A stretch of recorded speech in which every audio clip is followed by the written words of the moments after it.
Hola a todos, vamos a continuar el curso de endocrinología con el segmento número 2, que vendría a ser lo que es tiroides. Tiroides. La glándula tiroides es un órgano que se encuentra por debajo de la manzana de Adán o el cartílago cricoides, y que dentro de sus funciones principales está la producción de dos hormonas, la hormona tiroidea y la calcitonina. Eso lo vamos a ver en las láminas posteriores, y tiene su mayor implicancia en lo que es la velocidad del metabolismo. Es decir, la glándula tiroides es como un regulador, como un acelerador. Tiene que estar en una normoproducción de hormona tiroidea para que el metabolismo se encuentre en un ritmo estable. No puede producirse ni mucho ni poco, porque se aumenta el metabolismo o disminuye. Y recordemos que el eje tiroideo es un eje central clásico hormonal, y todo eje central tiene tres componentes. En este caso vendría a ser el componente primario, que es el órgano productor de la hormona, que finalmente va a actuar en un órgano periférico u órgano blanco, acá tenemos en celeste. Un componente secundario, que en todos los ejes centrales hormonales es la hipófisis, y un componente terciario, que es el hipotálamo, al igual que en todos los ejes hormonales centrales clásicos.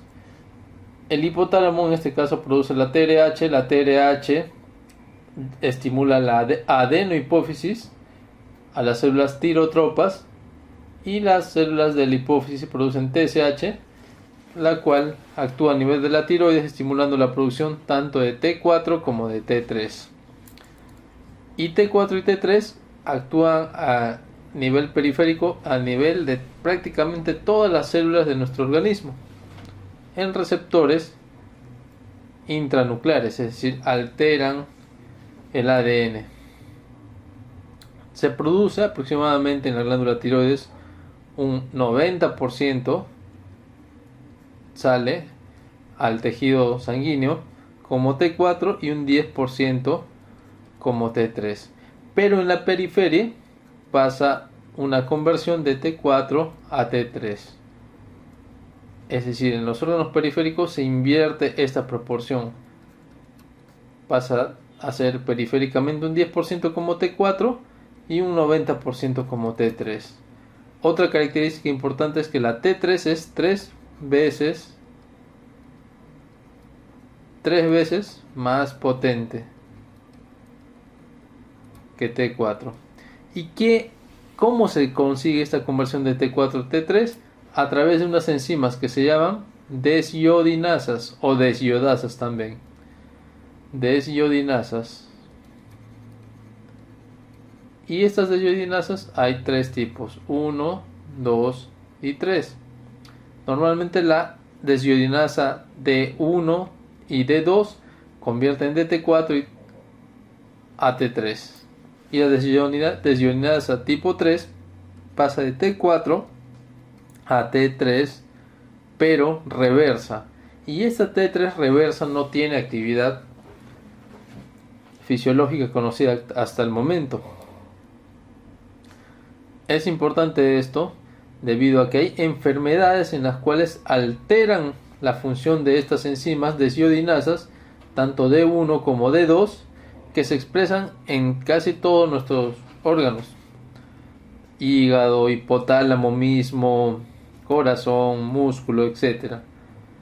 Cuando hay alguna enfermedad, por lo general sistémica, hasta una fiebre, alteran la función de las desiodinasas, disminuyendo la conversión de T4 a T3. Eso hay que tener en cuenta para más adelante lo que vamos a hablar, el síndrome del eutiroideo enfermo. Es decir, una persona que no tiene problemas propios, patologías propias de la tiroides, pero por una patología sistémica de otra índole, alteran la función de las desiodinasas y disminuyen la conversión de T4 a T3. Pero ¿qué pasa en estas situaciones? Se activa la desiodinasa tipo 3. Se activa más. Normalmente está funcionando, pero en muy poca cantidad a comparación de la desiodinasa tipo 1 y tipo 2. En esas situaciones de patología extratiroidea, D1 y D2 disminuyen su función y D3 aumenta su función produciendo más T3 reversa. Ahora, otro punto importante es el feedback. Acá nos aparece un feedback negativo. ¿Qué quiere decir? Que a medida que T4 y T3, que son las hormonas finales de este eje tiroideo, van aumentando, van mandando las señales tanto a hipófisis como hipotálamo para disminuir la producción tanto de TRH a nivel del hipotálamo como de TSH a nivel de la hipófisis. Pero tenemos T3 y T4. ¿Quién es la hormona responsable del mayor estímulo del feedback? Si acá tenemos la T3, que es 3 veces más potente que la T4, por lo tanto la T3 es la que da el mayor feedback, porque al final T4 termina siendo T3. Eso es básico. Desde acá nos vamos adelantando que cuando hablamos de un problema primario, tanto sea como por hiperproducción o hipoproducción, o sea, hablamos por ejemplo hipotiroidismo primario, quiere decir que la tiroides, a nivel de la tiroides, es la disminución de la producción, y como consecuencia TSH y TRH, el hipotálamo y la hipófisis, es decir, comienzan a hiperfuncionar para compensar esto. Si el problema es secundario, ¿qué es lo que hace el hipotálamo? Empieza a producir más TRH. Y si el problema es terciario, en el caso de hipotiroidismo por terciario, disculpen, el TRH está disminuido, TSH disminuido y también el T3 y T4 disminuido. Eso vamos a ir viendo a medida que avancemos.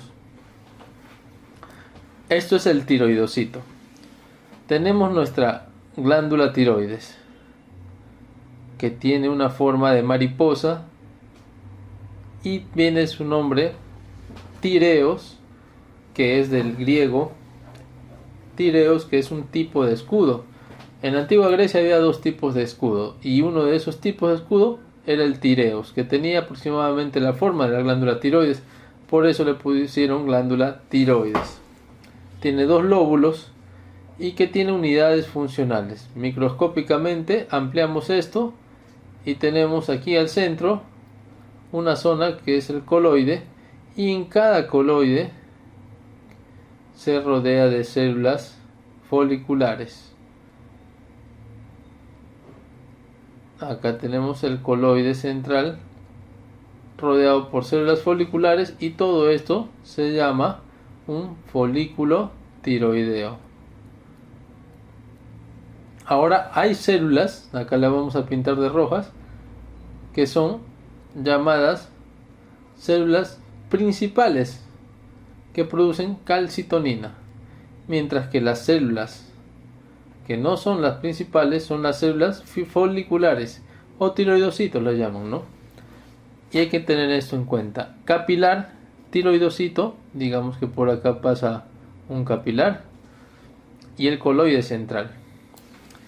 El capilar trae sangre conteniendo yodo. El yodo se absorbe a través de un cotransportador sodio-yodo, que es el cotransportador NIS, es decir, ingresa yodo y sale sodio, ingresa a la célula, donde se produce unas reacciones de oxidación, organificación. Organificación significa ordenar, juntar, se acoplan en una proteína que es la tiroglobulina. Esto de acá se entiende así. Esto es la proteína, disculpen, esto es la proteína tiroglobulina, y hay moléculas que contienen un yodo, se llama molécula de monoyodotironina. Tienen moléculas más largas, diyodotironinas, o tienen moléculas más largas, triyodotironinas. Entonces, incluso mucho más largas, que vendrían a ser la tiroxina. Entonces tenemos varios tipos acá de moléculas, de un átomo de yodo, de 2, de 3 y de 4. Y acá tenemos todo esto que es la tiroglobulina, que es como un racimo de uva. La tiroglobulina es el ramo central, y los anexos vendrían a ser, en este caso, dos conocidos, que es de importancia nuestra, T3 y T4. Se cinde y salen moléculas como T3 y como algunas como T4. 90% como T4 y 10% como T3, pero periféricamente pasan de T4 a T3.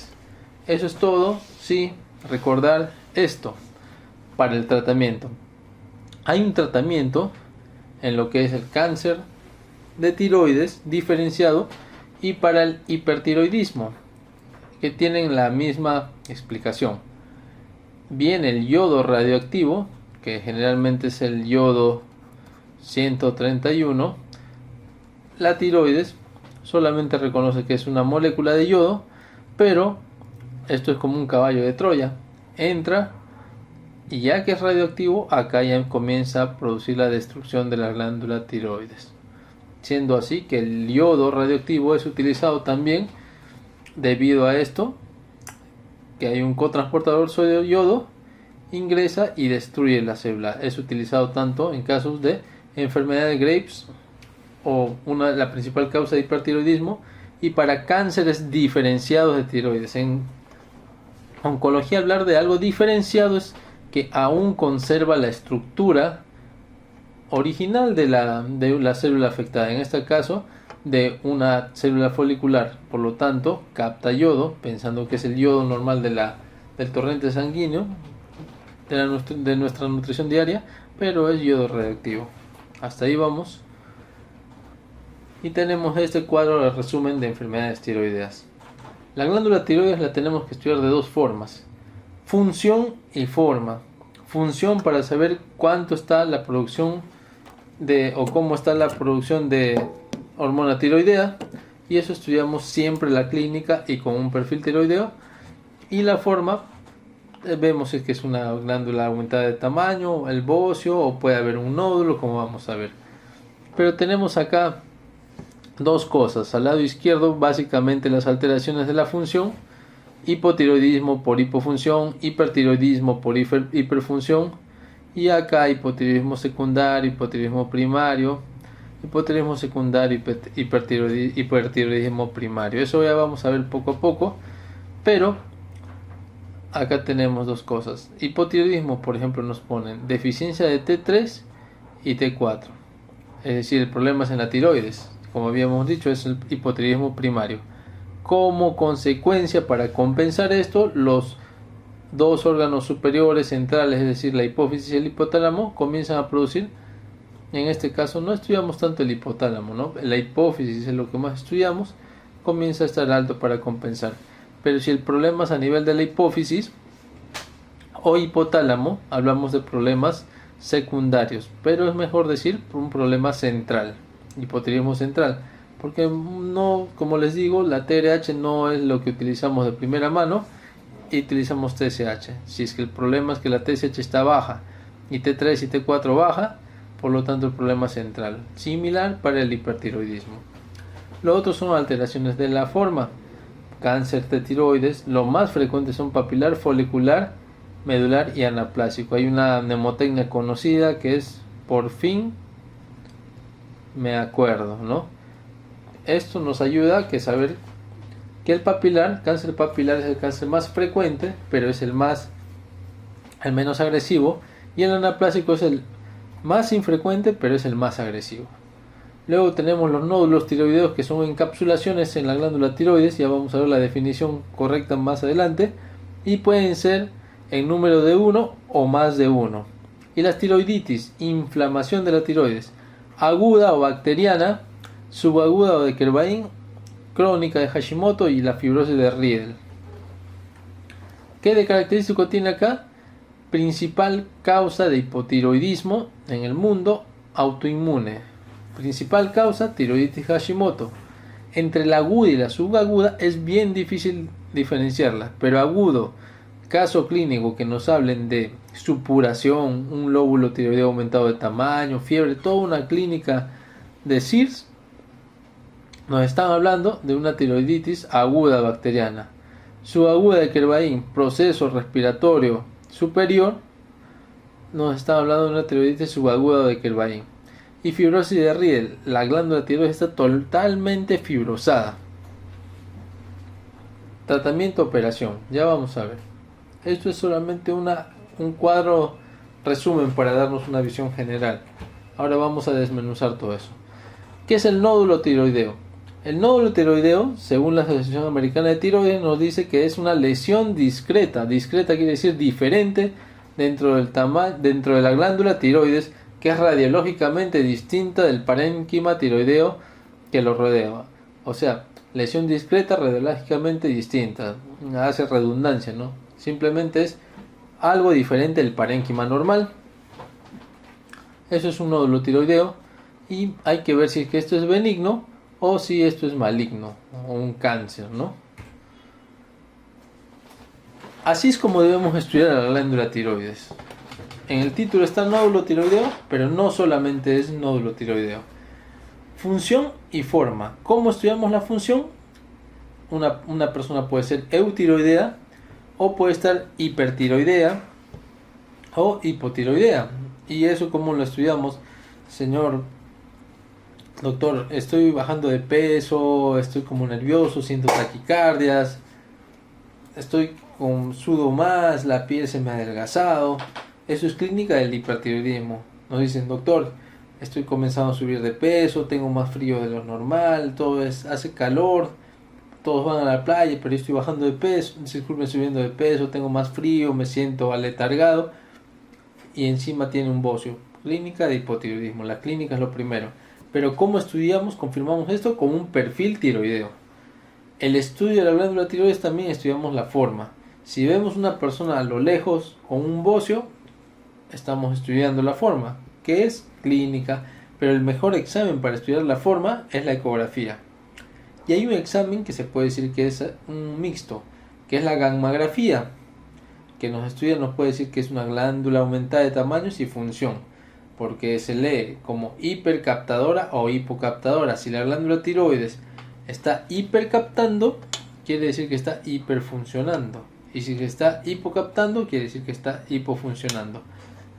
Pero para saber si una lesión, en este caso por ejemplo un nódulo tiroideo, es benigno o maligno, lo mandatorio es la biopsia por aspiración de aguja fina, que en el mejor de los casos nos da hasta más de un 95% de efectividad. Es decir, si está bien aplicado, nos da toda esa efectividad, ¿no? 95%. ¿Y cuándo se indica la biopsia por aspiración de aguja fina? Primero, tanto el tamaño como las características hay que verlas. Los nódulos tiroideos describen que son biopsiables desde los 7 milímetros. Y las recomendaciones que nos dan las guías son amplias, pero un número de diámetro que prácticamente general es 1 centímetro. Si es que leen las guías, son muchas las recomendaciones. Pero hablar de un nódulo de 1 centímetro ya nos es un indicativo de biopsia. Y las características de malignidad, que prácticamente son varias, pero las mandatorias son las microcalcificaciones a la cabeza, hipoecogenicidad marcada y un halo hipoecogénico arrosariado, ¿ya? El estudio de la función tiroideal, el perfil tiroideo TSH, T4, T3 libre, tiroglobulina, que recuerden que es la proteína en la cual se guardan, se almacenan T3, T4 dentro de los folículos tiroideos.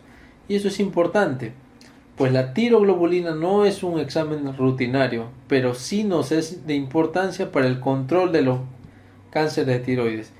Después de una operación de un cáncer de tiroides diferenciado, no tendría que haber por qué haber niveles elevados de tiroglobulina, incluso deberían desaparecer, ¿ya?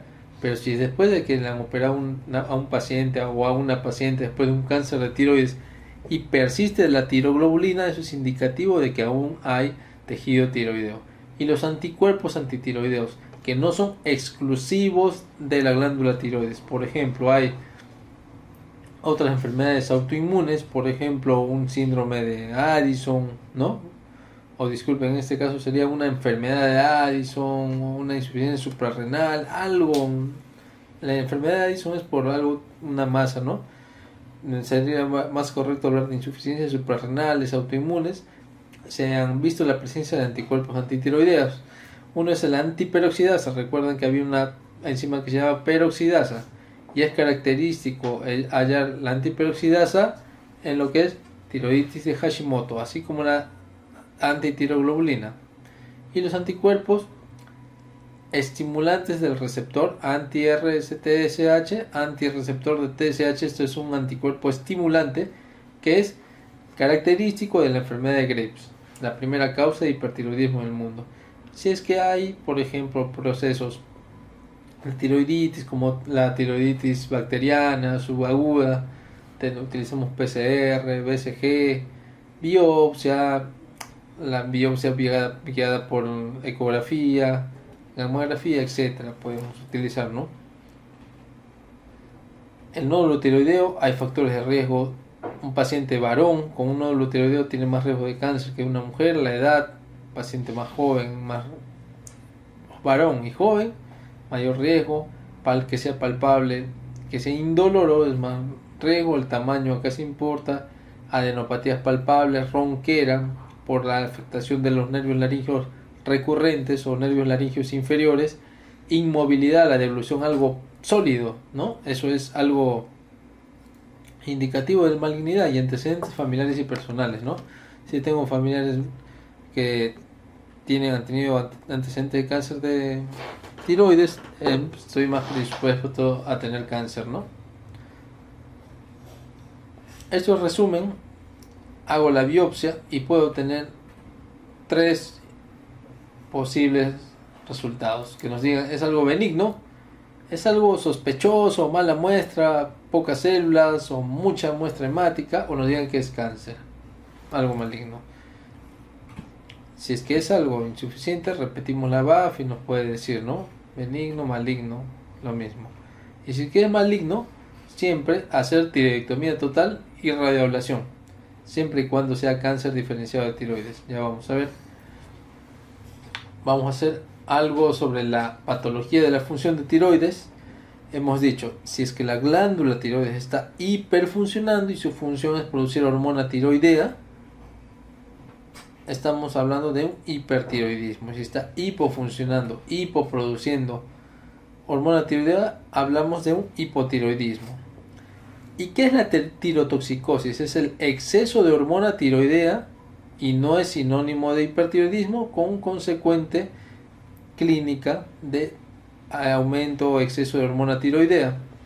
Puede ser que la glándula está hiperfuncionando, por lo tanto la tirotoxicosis es por hiperfunción, por un hipertiroidismo. Pero por ejemplo es un paciente que toma un medicamento, hormona tiroidea, para bajar de peso, tiene tirotoxicosis, exceso de hormona tiroidea, pero no es a causa de hiperfunción, es decir, hay hipertiroidismo. Por lo tanto, todo hipertiroidismo es tirotoxicosis, pero no toda tirotoxicosis es hipertiroidismo. Vamos a leer un perfil tiroideo. Esto es a medida de resumen. 3 características siempre, ¿no? A estudiar: TSH, T4 libre, habíamos dicho, y T3 libre. Acá vamos a poner hipotiroidismo,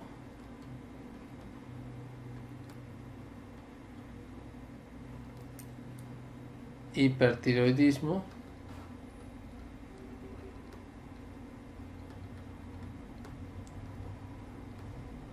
y acá vamos a poner, hay intermedios también, ¿no? El hipotiroidismo subclínico, el hipertiroidismo subclínico y el síndrome del eutiroideo enfermo. Los cuadros más comunes, y acá vamos a poner si es hipertiroidismo primario, y no vamos a poner acá secundario y terciario, vamos a poner central. Central quiere decir que puede ser tanto de hipófisis como hipotálamo, e hipertiroidismo primario y central. Si el hipotiroidismo es primario, se entiende que ambos van a estar disminuidos, hipotiroidismo en general, pero la diferencia es, si es que es primario, Es decir, la glándula tiroides está produciendo menos, como consecuencia la hipófisis va a aumentar la producción de TSH para tratar de elevar la producción de T4 y T3. Pero si es central, quiere decir que desde arriba hay la hipofunción. Lo mismo con el hipertiroidismo, en ambos va a estar elevado. Pero en hipertiroidismo primario, más bien la TSH va a estar baja, diciendo a la tiroides tienes que disminuir tu producción. Y en el hipertiroidismo central puede ser tanto a nivel de hipófisis como de hipotálamo, desde ahí aparte la orden de hiperproducción. En el hiposubclínico, subclínico, lo que da clínica es T4 y T3. Está normal y la diferencia es esto: el hiposubclínico tiene el mismo TSH, es decir, elevado, ¿no? En el hipersubclínico esto está también elevado, disculpen, disminuido. Hablar de subclínico es hablar de relación con problemas primarios. Muchos dicen que el hiposubclínico es un paso previo al hipotiroidismo establecido primario, ¿no? Porque al inicio se puede elevar TSH, pero con el tiempo T4 y T3 pueden ir disminuyendo. Y el síndrome del eutiroideo enfermo, hemos dicho, si es eutiroideo, TSH normal, produce normalmente T4, pero el problema está en la conversión de T4 a T3. Hemos dicho que esto normalmente hace D1 y D2, y ahí D3. Cuando hay una enfermedad que afecta D1 y D2, activa lo que es D3, y D3 pasa de T4 a T3 reversa. Por lo tanto, esto aumenta y esto debe estar disminuido. ¿Cómo estaría T3? Disminuido. Y si tuviésemos dinero para dosar T3 reversa, que no es lo común, estaría elevada. Eso es en resumen un perfil tiroideo. El tratamiento: para el hipotiroidismo lo mejor es darle hormona tiroidea, levotiroxina, T4. Y para el hipertiroidismo lo mejor es tenemos tres opciones, hasta 4 en este caso: tionamidas o antitiroides de síntesis, el propiltiouracilo, el metimazol, el carbimazol. Acá nos falta lo que es el tiamazol, ¿no? Que es el carbimazol. Inhibidores iónicos, perclorato, tiosinatos, ioduros, también como el Lugol y el yodo radioactivo. Miren, ya se acuerdan que cómo funcionaba el yodo radioactivo, lo habíamos mencionado. Eso es otra alteración de la forma, el bocio. Las alteraciones de la forma pueden ser una glándula tiroides aumentada de tamaño, que es sinónimo o decir bocio. Esto es la definición: aumento del tamaño de la glándula tiroides. Y puede ser difuso cuando es una glándula simplemente grande, nodular si tiene un nódulo, y puede ser nódulo único o multinodular. Según la producción hormonal, puede ser normofuncionante, hiperfuncionante o hipofuncionante, ¿no? De acuerdo a nuestro perfil tiroideo. Y la patología neoplásica. Habíamos dicho que la glándula tiroides tiene células foliculares, células C o parafoliculares, y también tiene células estromales, linfocitos, ¿no? Eso lo vemos mejor acá. Entonces, tumores epiteliales y no epiteliales. Epiteliales, ¿qué células conforman el epitelio? Las células foliculares y las células parafoliculares. Tumores de células foliculares benignos, adenoma folicular, y tiene sus variantes. Y malignos de células foliculares, carcinoma papilar y folicular. ¿Se acuerdan? Por fin me acuerdo, los más frecuentes, papilar y folicular. Los indiferenciados, el anaplásico, ¿qué será? Y hay otro: tumores de células epiteliales, de células parafoliculares, tenemos el carcinoma medular, ¿no? Y no epiteliales, primarios, linfomas también. La tiroides de Hashimoto tiene predisposición a ser un linfoma. Recordar eso. Teratomos, porque hay tejido de soporte, como acá habíamos dicho, ¿no? Células estromales. Pero también la glándula tiroides es un lugar de metástasis, y generalmente viene de la mama, pulmón, cánceres renales y piel, melanoma, ¿no? Esto el resumen: el cáncer de tiroides puede ser diferenciado e indiferenciado. Diferenciado, foliculares, papilar y folicular, células parafoliculares, medular, indiferenciado, el anaplásico, ¿qué será? No sabemos. Y otros, ¿no? Metástasis y linfomas. Bueno, eso sería en resumen lo que es la glándula tiroides, y esto lo vamos a ver más adelante de una forma más clara con la resolución de las preguntas. Eso sería todo. Gracias.